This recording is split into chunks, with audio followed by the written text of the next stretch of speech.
Okay, and it's time for our weekend recap. First up, we're going to talk about Joyce versus Stiverne. Leading up to this fight, I highlighted how if Joe can't get Bermain out of there in a timely fashion, we're talking about first quarter of the fight, first 3 rounds. If Joe doesn't get him out of there in a timely fashion, that it's going to reflect poorly on Joe. Because Stiverne is hardly the fighter that he used to be, and even when he was that fighter, he was still a cut under guys like Kubrat Pulev, guys like Alexander Povetkin. You can say that Stiverne was a world champion, whereas those guys never touched the world title, and that's true. But at the end of the day, world title or no world title, he hasn't fought the same kind of guys that they did. And in a lot of ways, Stiverne was simply a champion of opportunity. I mean, look at who he fought to become a champion. Chris Arreola, a very faded Chris Arreola. In which case, ahead of this fight, I mentioned that, Joe, I anticipated that Joe would get him out of there in the first couple of rounds, and that's not what happened. Stiverne was actually able to hang in there for a little while before he got him, before Joe got him out of there, and the question then becomes, why? Well, I chalk it up to inexperience. I chalk it up to Joyce being on the green side as a professional and not yet being a finished product.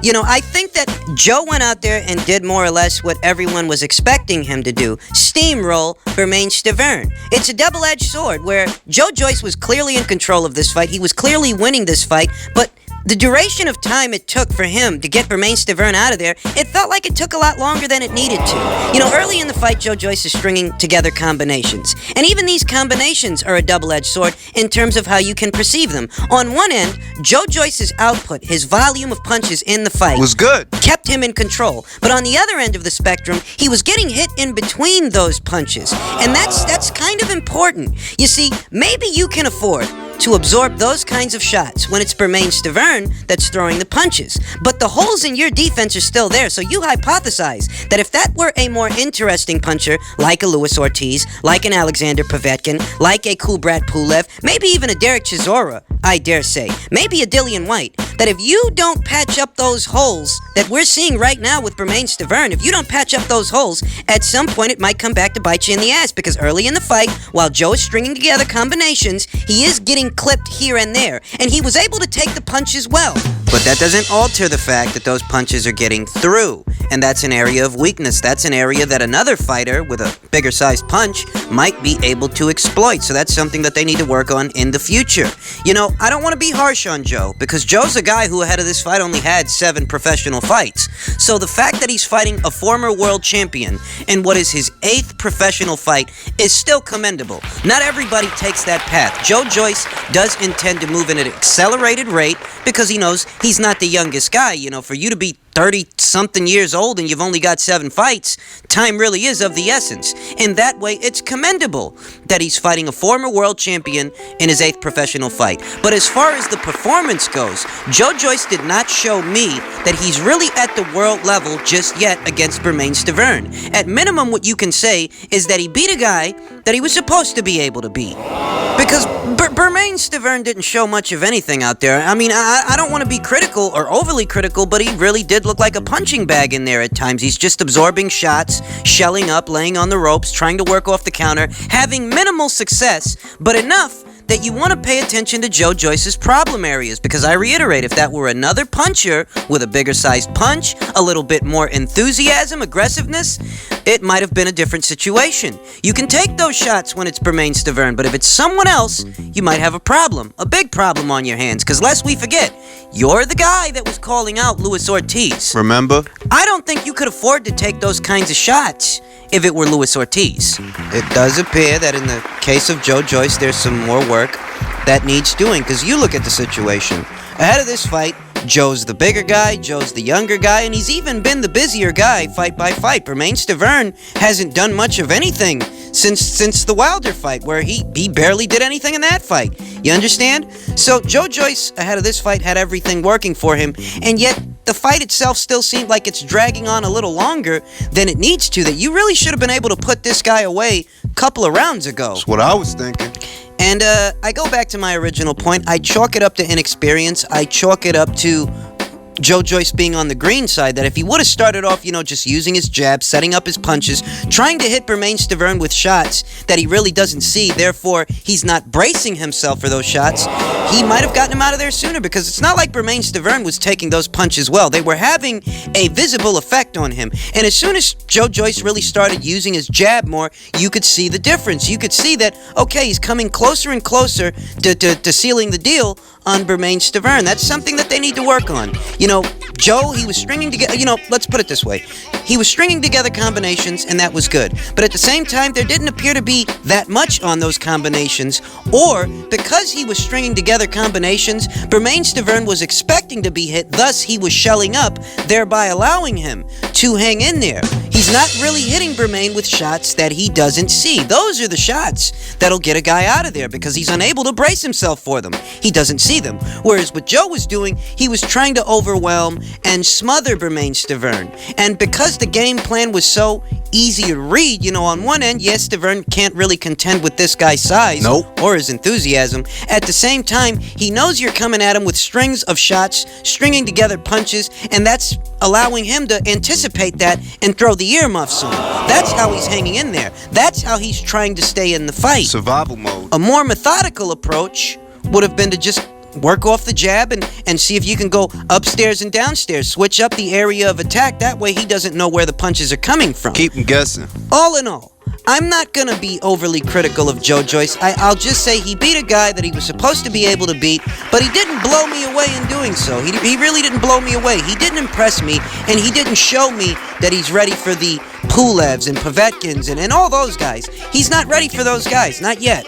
And as far as Bermain Stiverne, I'm going to be completely honest when I say that I don't ever want to see this guy in another boxing match. I don't ever want to see this guy lace them up again. It being that the performance that he put on communicates that he's really just there for a check, that whatever ambitions he had as a younger fighter of trying to get into contention, of trying to compete for world titles at the world level, whatever ambitions and drive he had before is not what he has today. He seems very much like a fighter that's spent, and every time you send him out there on the wings of his familiar name, he's putting himself in a lot of danger, because, he took a lot of punishment in this fight. Those things in mind, I don't see a reason for Bermain Stiverne to still be competing against these young lions. Personally, I'd rather not see this guy in any fights at all. Just one man's opinion. Then there's the case of James Degale versus Chris Eubank Jr. Let's talk about this fight. Ahead of the fight, I talked about how neither James Degale or Chris Eubank Jr. are particularly bankable. You really can't trust either one of these guys. On one end, James Degale has competed at a far higher level than Chris Eubank has. But at this point, at this stage in his career, he really isn't the fighter that he used to be. So there's a question mark over his head as far as whether or not he still has what it takes to beat a guy like Chris Eubank. And on Chris Eubank Jr.'s end, well, we've seen how he looked against, better competition. We all remember how he looked against George Groves and just how limited and how much George exposed him. So those things in mind, it's hard to pick a pony in the show when you really don't trust either guy. Now, I decided to go with James Degale on points, and I was clearly wrong for doing so. Let's talk about what James Degale did out there. A lot of nothing. James Degale did a lot of pointless fencing with his jab. And what I mean by pointless fencing is there didn't seem to be much in terms of intent behind that effort. There didn't seem to be much in terms of a game plan. That what's James Degale attempting to do here by fencing with this jab? Is he attempting to box Eubank from the outside? Is he attempting to set up a trap? Keep him looking at that jab so that he can set up a straight? What's he trying to do here? And he didn't do shit. James Degale, to be completely honest, in this fight, looked like a guy that was just going through the motions. He didn't actually do anything to win. It seemed like from the opening bell, his intentions, if there were any, were to survive, to finish the fight on his feet. But outside of that, he didn't look like a guy that was working to beat Chris Eubank Jr. We saw in this fight, I think it was in the second round, that Chris Eubank Jr. came through with a very hard shot. And that hard shot was enough to buckle, to wobble James Degale. And from that moment on, you can see, it felt like James Degale made a decision to stay out of the pocket with Chris Eubank Jr., that he really doesn't want to mix it up with this guy because he can't afford to get hit like that again. His punch resistance looked all but spent, all but sapped, and that was very early in the fight. From that moment on, it seemed like James Degale was doing little more than just trying to survive, trying to hang in there. He'd fire off a single. He's trying to pot shot Chris Eubank Jr., firing off a single, and then immediately diving into a clinch. Immediately trying to tie the guy up. That characterizes that James Degale's punch resistance might be all but gone, because every single time that Chris Eubank Jr. landed a flush shot, you could see it was having a visible effect on James Degale. And bear in mind that Chris Eubank Jr. really isn't the biggest puncher, He's not. He doesn't have that David Benavidez power at super middleweight, and he doesn't have that Gennady Golovkin power at 160 pounds. Chris Eubank Jr. really isn't the biggest puncher. So the fact that his shots were having such a visible effect on James Degale, that characterizes that it's not so much that Chris Eubank Jr. hits that hard, more than James Degale is that shot.